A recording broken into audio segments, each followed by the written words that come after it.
Welcome to Shreveport Connection with Tommy. This video is on your results from SmackDown from December 20th, 2019.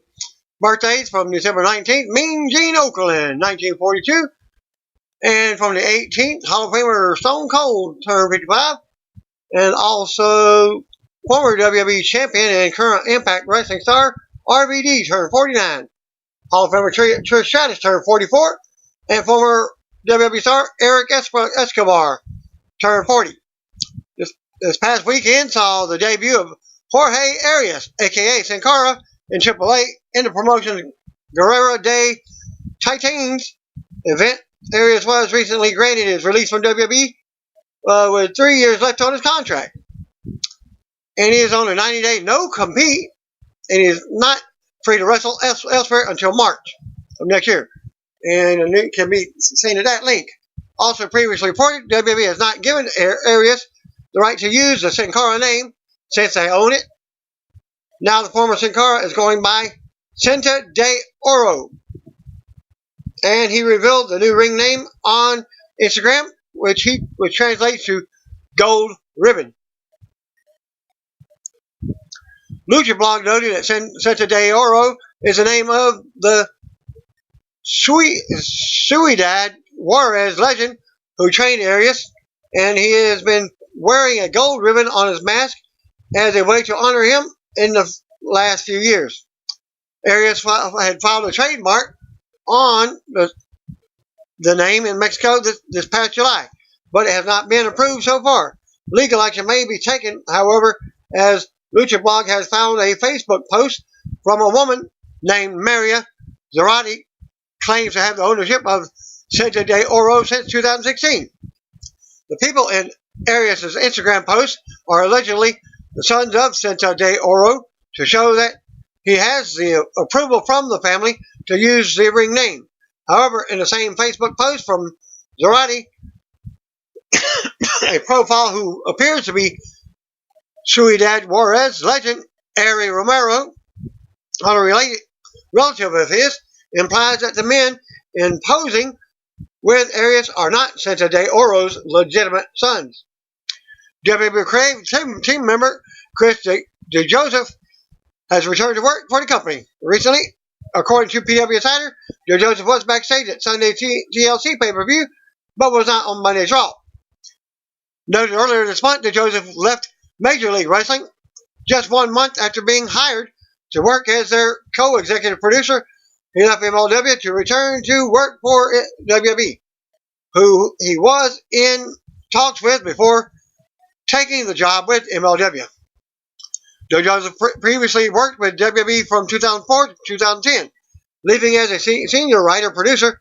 He made occasional TV appearances as Big Dick Johnson, which are formerly known with the ECW. And there you go. DeJoseph also worked for Lucha Underground as a co-executive producer of that series. He also worked for a few reality TV shows, including CBS's Big Brother and Fox's Hotel Paradise. No word yet on which brand DeJoseph will be working for, but stay tuned as I'll keep you updated. Hall of Famer Sting still has interest in a match against The Undertaker for WrestleMania. 60-year-old Stinger spoke with Sports Illustrated this week and said he's still open to the idea of stepping in the ring one last time to go out on his terms. Sting announced his retirement in 2016 after a neck injury, but said he would accept one last booking if he had the chance to face the 54-year-old Taker at WrestleMania 36 in April. If there was a Taker situation at WrestleMania, I would listen to that phone call.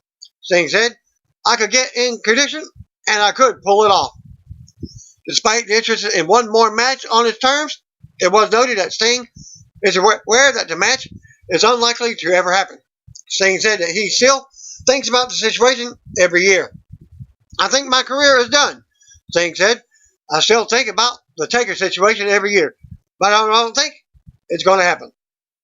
Sting also commented on the success that Raw Women's Champion Becky Lynch has had over the last year or so. Becky's taken the women beyond where they've ever been, Sting said, to see her headlining WrestleMania and the reactions that she and some of the other women are getting, it's incredible. After decades in pro wrestling, Sting finally made his WWE debut at the 2014 Survivor Series pay-per-view. He said he still feels the goosebumps from that night. Sting commented on the support he's received in the final part of his career. I'm more and more humbled by the people and their support as the years go by, he said. That's always been the case, but it's probably even more so now. Congratulations to superstar Sunil Singh and his wife Ramona on the birth of their first child, a son named Gurveer Singh Sira. WWE's website noted that the boy was born weighing at 6 pounds 10 ounces, and the mother and child are doing great. Singh noted on Instagram that the baby boy was born back on Friday, December 13th. On December 13th, 2019, my wife and I welcomed our son, Gurveer Singh Sira, into the world. Thank you, God, for this amazing blessing. Baby boy needs tassels. Hashtag Baby Bollywood. Singh wrote on his Instagram, noting that his son was born at Royal Columbian Hospital in British Columbia. And you can see the full Instagram post right there at that link. WWE's Chief Brand Officer Stephanie McMahon recently spoke on an international conference call and touched on the subject of CM Punk and his wife and fellow former WWE star AJ Lee possibly returning to the ring to compete. Stephanie told metro.co.uk that she thinks new stories with either Punk or Lee's characters will greatly enhance the WWE current product. I personally enjoy watching both of them perform, Stephanie said. I think Punk's been pretty vocal that he's not interested in an in-ring return right now. But for sure, that would be interesting, and would love to see AJ Lee back in the women's division. Stephanie made note of the impact that Lee's character made for the women's division when she was actively competing for the company between 2009 and 2015. Along with winning 2 of the annual Slammy Awards, Lee is also a 3-time Divas champion. I think AJ Lee was an incredibly compelling character, Stephanie added. Some of our most interesting and intriguing storylines were with AJ, and I think she deserves as much credit as every other woman on her roster. Although she would love to see both Punk and Lee make a return to the square circle, Stephanie believes that the current WWE roster is stacked up with other talented stars that can make a similar impact. Nobody should be overlooked, and that's not the goal, to overlook anybody's name. Every single person is a huge reason for why this happened. You know, I'm a big fan of AJ Lee's. I really am, Stephanie said. I think our women's roster has never been deeper, especially when you factor in NXT in addition to Raw and SmackDown. I think there's always an opportunity to focus on the depth of that roster and to give everyone the chance that they deserve. During a Q&A session this past October, Punk's response, when asked if he would ever return to WWE, was, it had to be a very big bag of money. For now, Punk acts as a guest analyst on Fox's WWE Backstage show on FS1. WWE just announced a storyline injury update to Humberto Carrillo following the attack from Andrade at the end of Monday's gauntlet match on Raw from last week. Which I'm doing this video on Monday due to time stipulations. I haven't had the time, and I was sick on Sunday, which I couldn't do the video. Which was determined a new #1 contender to WWE US Champion Rey Mysterio, but ended with no clear winner. I also was waiting for any spoiler for this week's, but apparently they didn't have it. So they will be back live for SmackDown. WWE noted that Carillo was treated at a local medical facility on Monday night and if allowed to fly home. He will have a follow-up evaluation on Thursday morning. According to their report, Carillo took to Twitter on Tuesday and warned Andrade. He wrote, El Idolo, really, at Andrade seeing WWE, you call yourself the new face of Latinos, leaving me out of the gauntlet match, attacking me from behind. This is not what men's do. I will come back stronger and go on you at any cost. And if you caught my spoilers from last week's Raw, he wasn't on the show. The Lucha Libre promotion, AAA, has announced on Twitter that Impact Wrestling will be returning to Mexico for a collaborative show on January 17th and 18th from the Centro de Entretenimiento in Mexico City. Stars being advertised on the show: Daga, Rhino, Ken Shamrock, RVD, Tessa Blanchard, Conan, Knockout Champion Taya Valkyrie, and World Champion Sami Callihan. Impact's Killer Kross recently joined forces with the top AAA faction, Los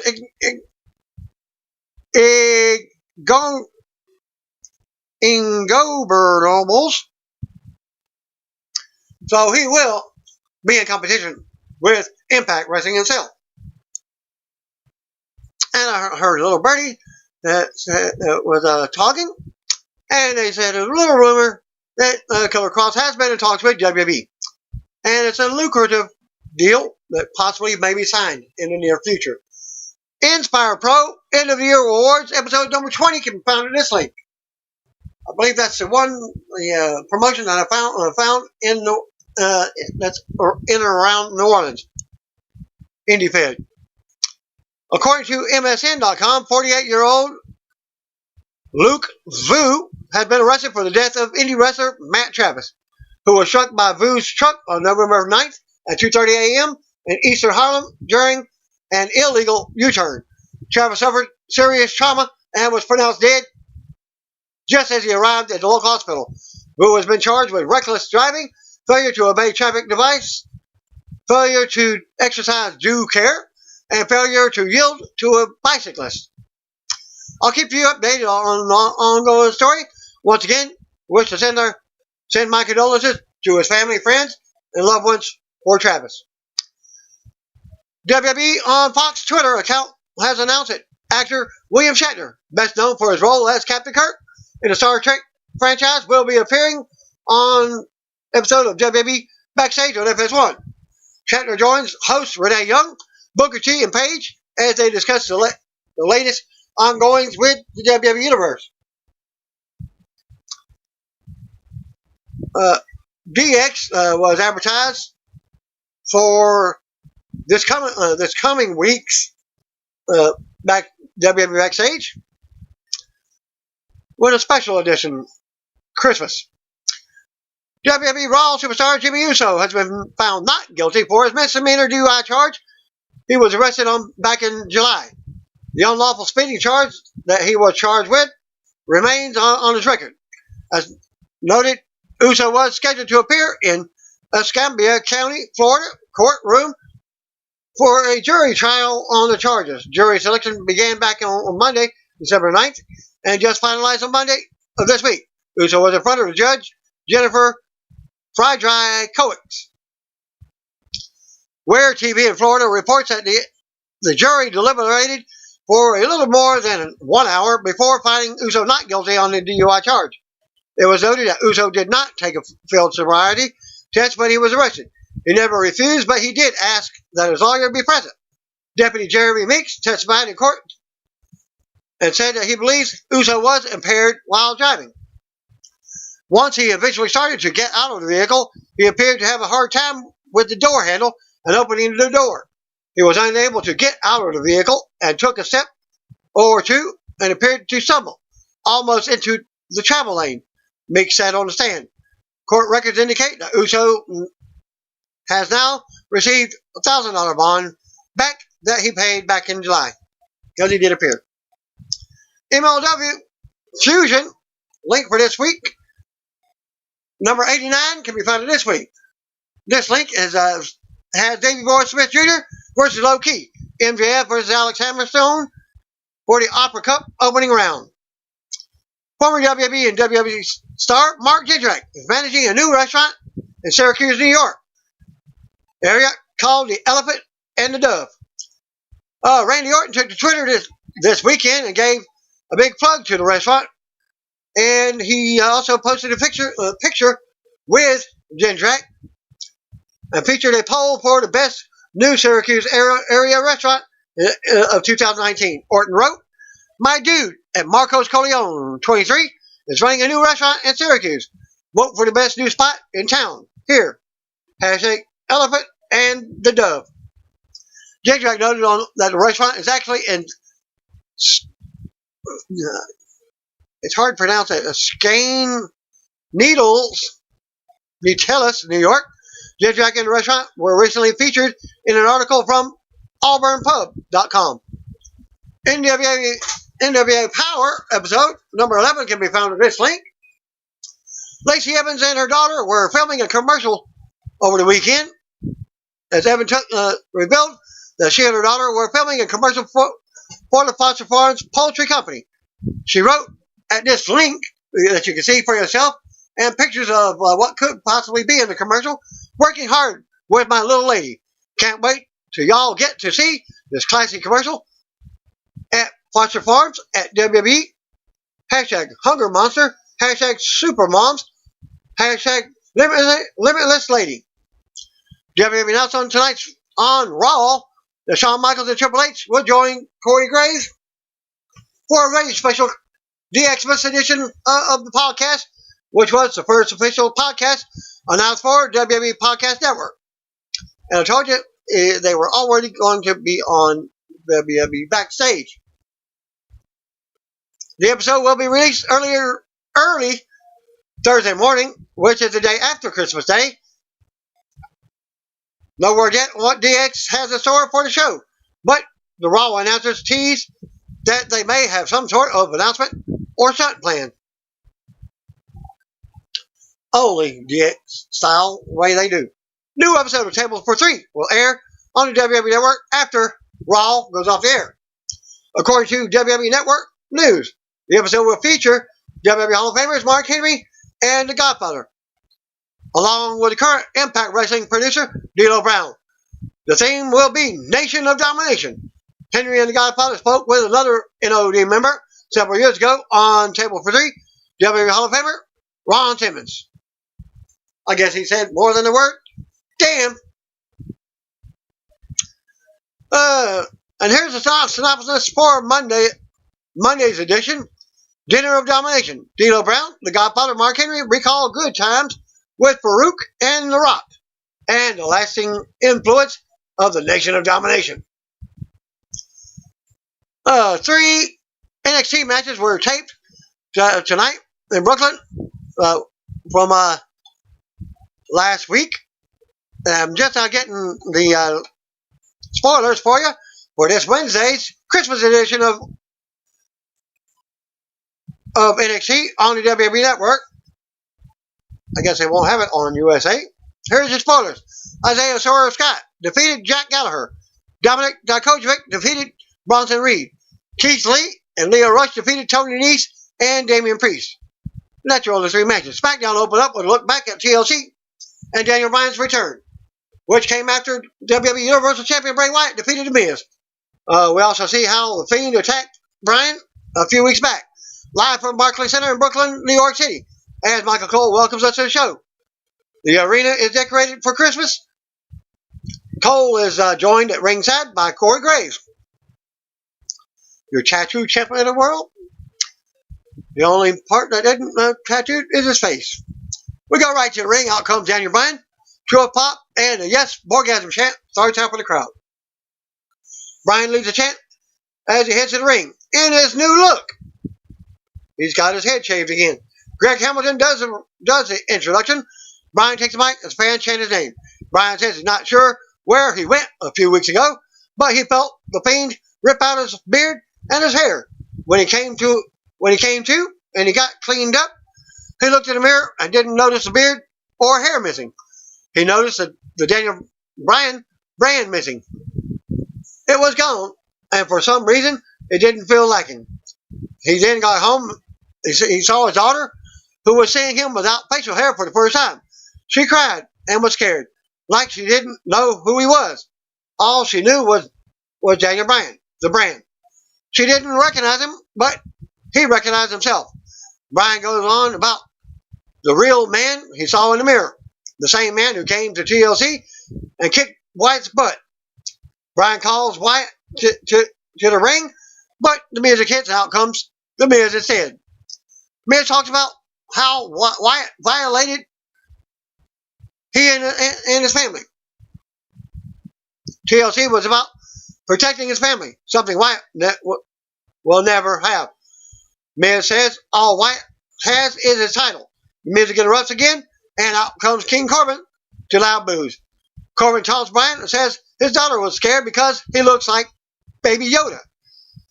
Corbin says Bryan's brand is failure. He talks about beating WWE Hall of Famer Kurt Angle at WrestleMania 35, which gets boos from the crowd, and then brags on the TLC win over Roman Reigns.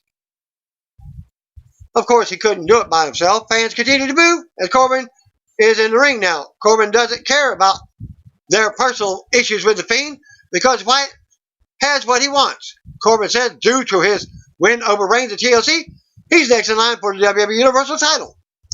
Corbin says not only have Bryan and The Miz failed as WWE superstars, they failed as fathers. Bryan and The Miz toss their mics and stare Corbin down as he backs up. Dolph Ziggler runs in from behind and takes out Bryan's knee. Then super kicks Miz. Ziggler shoves Bryan into the end of days from Corbin. Ziggler and Corbin stand tall as the boos pick up from the crowd as Corbin's music hits. Still to come segment, The New Day versus Cesaro and Shinsuke Nakamura. Also, The Revival versus Heavy Machinery in a Miracle on 34th Street fight. Go to commercial. Back for the break, we'll see what just happened to The Miz and Bryan. Cole Shaw confirms Miz and Bryan versus King Corbin and Dolph Ziggler for the main event. Miracle on 34th Street fight was up next. Heavy Machinery versus Revival. We'll see presents and holiday food at ringside as Cole Shaw sends it backstage to Kathy Kelly. She's with Heavy Machinery, who are wearing Santa Claus hats and jackets under their denim vests. They're confident about winning tonight and spreading massive holiday joy in the process. Mandy Rose appears and says she picked Otis in the Secret Santa game. She gives him a Christmas ham because of what happened last week. Rose then kisses Otis on the cheek and walks off. He goes into blushing mode, and the music hits, and out comes Tucker and Otis, who is still carrying the ham. He gives it to Graves and tells him to take care of it. Out next comes the Revival, Scott Dawson and Dash Wilder. Bell rings, and they meet in the middle of the ring. We're trash talking. The brawl starts, and everyone goes at it. Heavy Machinery comes back and hits back, drops in the middle of the ring. They double team Dawson next and then send him out to the floor. Dash was also sent out. Dash drops Otis over the top rope from the apron. Tucker goes to Dawson on the floor, but gets sent into the steel ring steps. Revival double team Tucker and slams his face first into the now table. They grab some of the food from the ringside table, and Dash shoves it down Otis' throat. Dawson grabs one of the presents at ringside and throws it at Otis while he's still down on the apron. Well, the box was so light, it didn't even budge him. The Revival positions the table at ringside. They go to double suplex Tucker through it, but Otis makes a save. Otis runs over both opponents and stands tall for a pop. Otis puts Dash on the table as the crowd cheers him on. Otis goes to the apron, but Dawson sprays him with a fire extinguisher. The Revival regroups and power bombs Otis from the apron through the table on the floor. Back we go to commercial. Back for the break, Revival are double teaming Tucker on the ramp. Tucker fights them both off. Dawson rocks Tucker and goes for a suplex, but it's blocked. Tucker counters and hits a suplex of his own on the ramp. Dash grabs a present from the stage and nails Tucker in the lower back with it. Dash opens the present and pulls out a bowling ball. Dash backs up the ramp and rolls the ball down the ramp while Dawson holds Tucker. Dawson has Tucker's legs open, but the ball goes to the left. Got a ball and hits Tucker in the leg or the knee. Dawson brings Tucker back in the ring as Dash puts one of the Santa jackets on. Dawson with a suplex on Tucker. Dawson whips Dash into the corner, but Tucker moves and Dash collides with the Christmas tree that was standing up in the corner. Hitting himself below the belt, Tucker goes after Dawson on the floor and gets punched. Tucker takes a fire extinguisher shot to the gut. The Revival tosses Tucker over the announce table, and the ham goes flying to the floor. Dawson grabs the ham and taunts Otis before slamming it on the ground. Otis is furious now. Otis unloads on Dawson at ringside. Dash makes a save with a candy cane kendo stick shot in the back. Dash with more stick shots, but Otis just takes him. Otis launches Dash into a bunch of presents and a Christmas tree against the barrier. Of course, they were empty boxes. Otis goes back in the ring and unloads on Dawson. Otis goes under the ring and brings a black bag out. Otis brings the bag into the ring, empties it out. There are Legos all over the ring now. Dash charges but gets dropped. Otis scoops Dawson and slams him on top of the Legos for a pop. Otis with a big slam to both opponents in the middle of the ring. Otis then drops Dawson out of the corner again. He hits the caterpillar. Tucker comes back in and they nail the compactor. Otis covers Dawson for the pin and the win. After the match, the music hits and as Heavy Machinery celebrates, Tucker brings what's left of the ham back in the ring and Otis caresses it. We go to replays. We see Lacey Evans and her daughter backstage with Alexa Bliss, Nikki Cross, and Dana Brooke. Back to commercial. Back for the break, and Otis is walking with his ham. He stops and sees Sonya Deville and Mandy Rose. Sonya walks off to get to her match. Otis apologizes to Rose for what happened to the ham. She says it's all right and then hugs him. Otis is thrilled, but Rose is now covered in his meat sweats. She looks disgusted as she walks off. Of course, there was a ham between them. We go back to the revival in the ring. Dawson points out the garbage around the ring. Not just the fans, but the trash.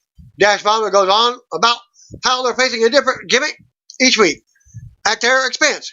Miracle on 34th Street fights, ladder matches, and more. Is this their legacy? He asks Dawson what happened to good old-fashioned wrestling. Dawson says that's the key word, wrestling, because it's gone. Now we're in the world of sports entertainment. The guitar interrupts and out comes Elias. What does WWE stand for? But he doesn't say that. Elias plays the Christmas tune on his guitar, his own version, and he walks out to the stage and asks who wants to walk with him. Elias performs a new song that just takes shots at the revival. He says if they want to be the top guys, they need to make a major change, like Caitlyn Jenner. Elias wishes them a Merry Christmas and walks to the back. Braun Strowman is backstage with Sami Zayn walks in, back from his hip injury or whatever he had. Sami picked Braun in the backstage Secret Santa game and isn't sure what to get Strowman. Strowman is surprised because Sami has spent the past few months knocking the meaning of the holidays. Braun stands up and in comes Cesaro with the WWE Intercontinental Champion Shinsuke Nakamura.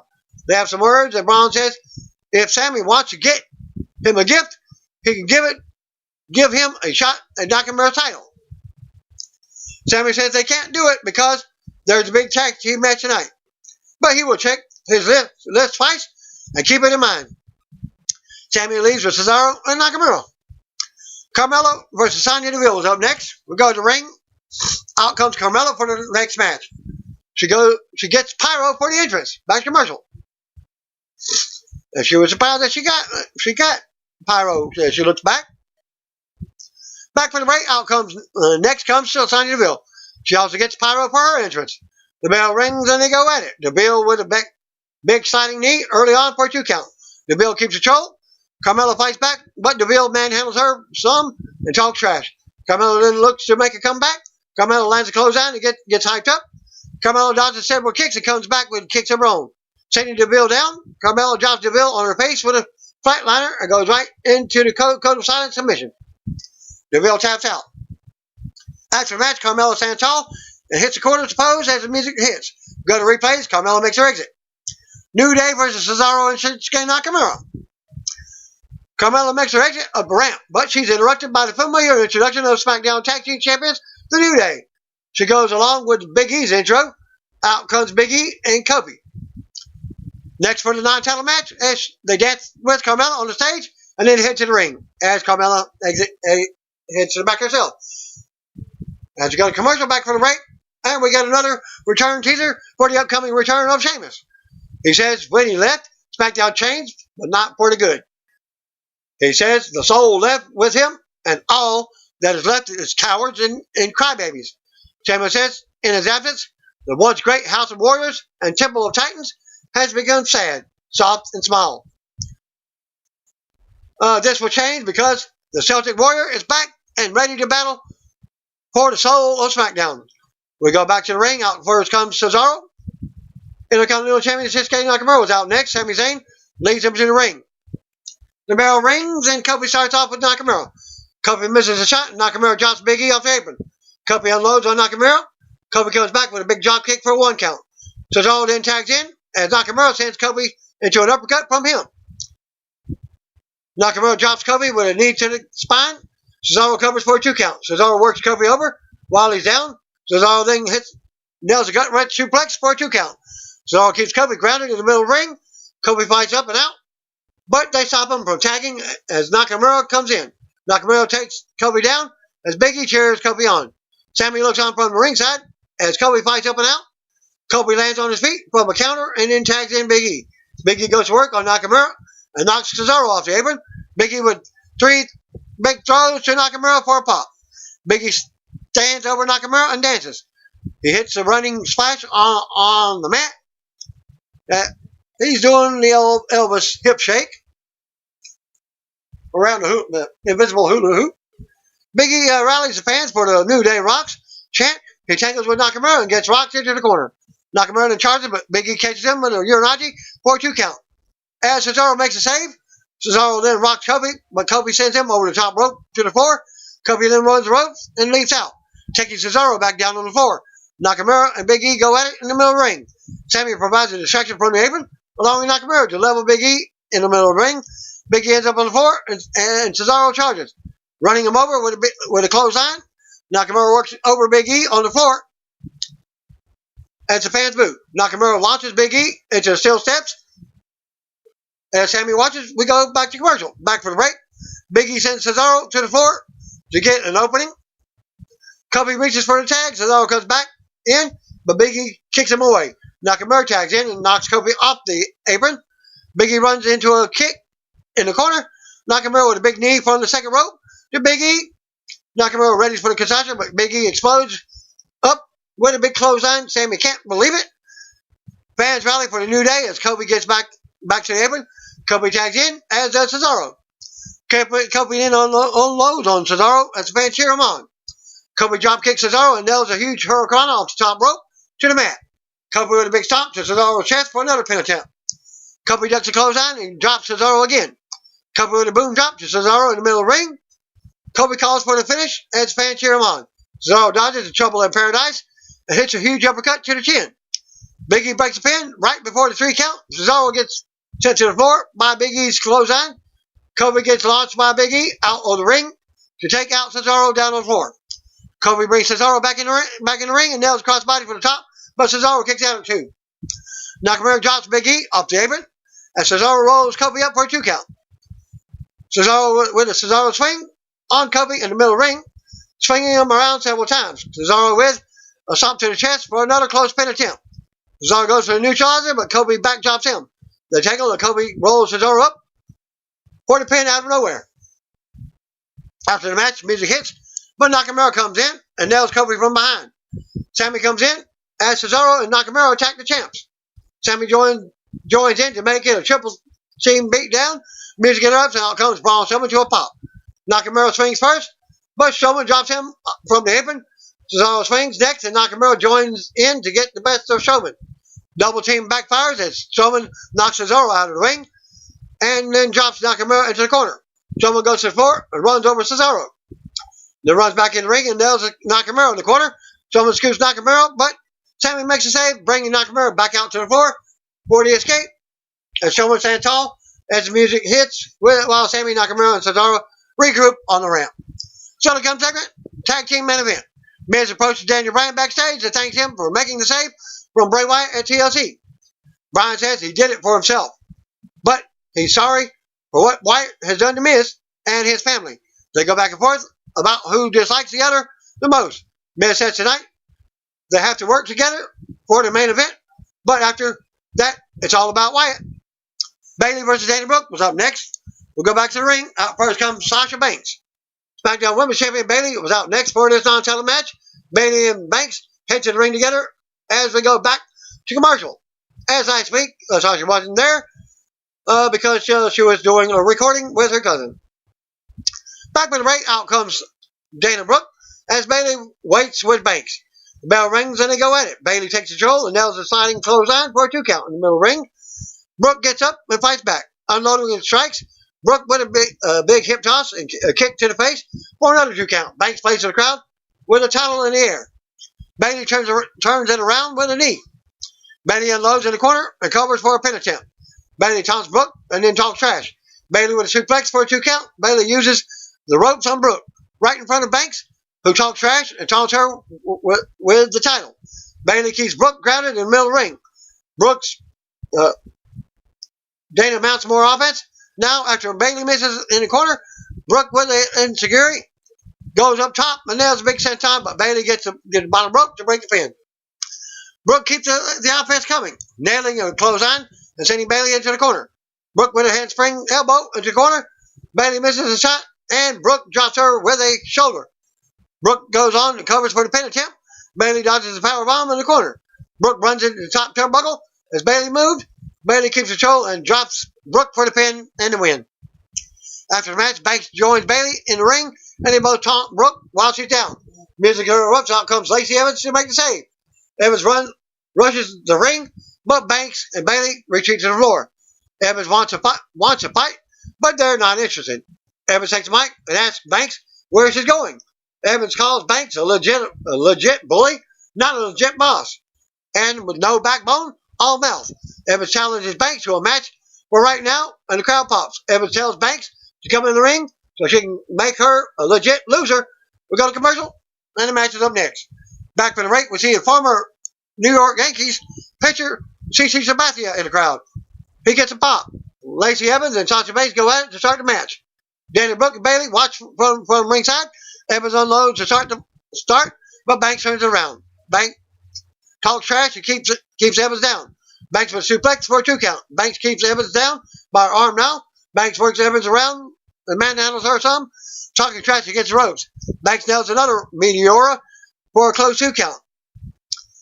Banks takes her time and slowly works Evans around, taking her back to the corner. Banks puts boots to Evans in the corner as the referee warns her.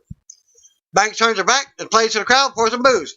Evans drops Banks from the corner with a big boot. Evans with a knee to the gut and some trash talking of her own now. Banks charges in the corner, but Evans moves and she hits the turnbuckles. They tangle on the apron and Evans drops her face first. Evans sends Banks out to the floor. Evans follows and warns Bayley to back off.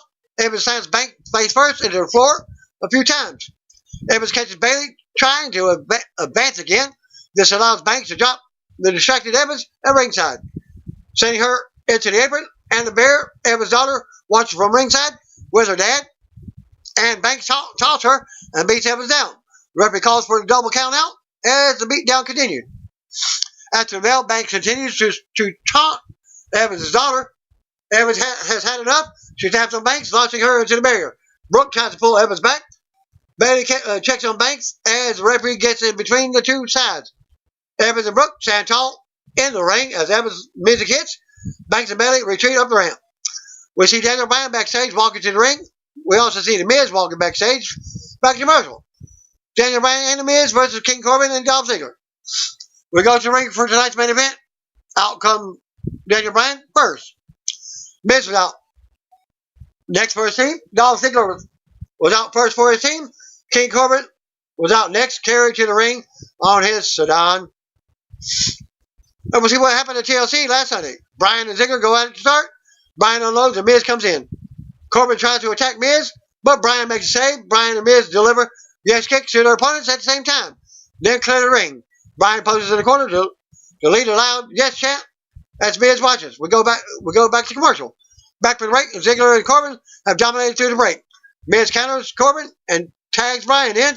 Bryan unloads on Corbin and hits a running clothesline. Bryan rallies the fans with a yes chant as he hits a running drop kick in the corner, and then another. Bryan charges again, but Corbin catches him with a deep 6 for a close 2 count in the middle of the ring. Ziggler tags in and trash talks while keeping Bryan down. Ziggler runs Bryan's face over the top rope as the referee warns him. Ziggler drops an elbow for a 2 count. Ziggler rocks Miz off the apron to prevent a tag.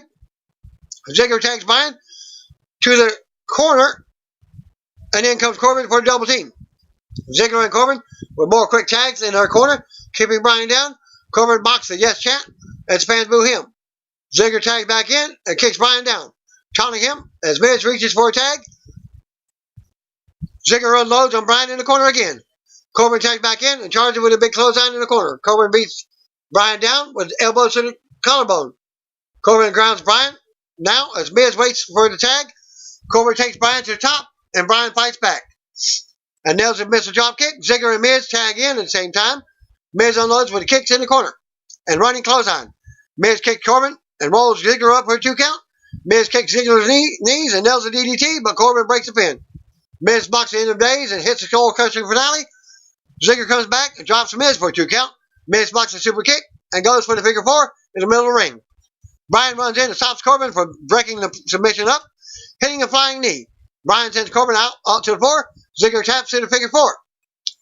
Winners of the match, Daniel Bryan and The Miz. After the match, Cole announces The Miz versus Bryan versus Corbin for next week. Triple threat, with the winner challenging The Fiend for the title at Royal Rumble. Lights go down in the arena as we hear Bray Wyatt laugh over the arena. He never appears, but SmackDown goes off the air with Miz, Corbin, and Bryan trading looks. Also noted, the next 2 episodes of 205 Live will be Best of 2019 specials. WWE announced the following teaser for tonight's episode on the WWE Network, and that concludes my results for SmackDown. Peace out, see you on If you don't know, just call me, brothers and sisters. If you don't know, I told you so.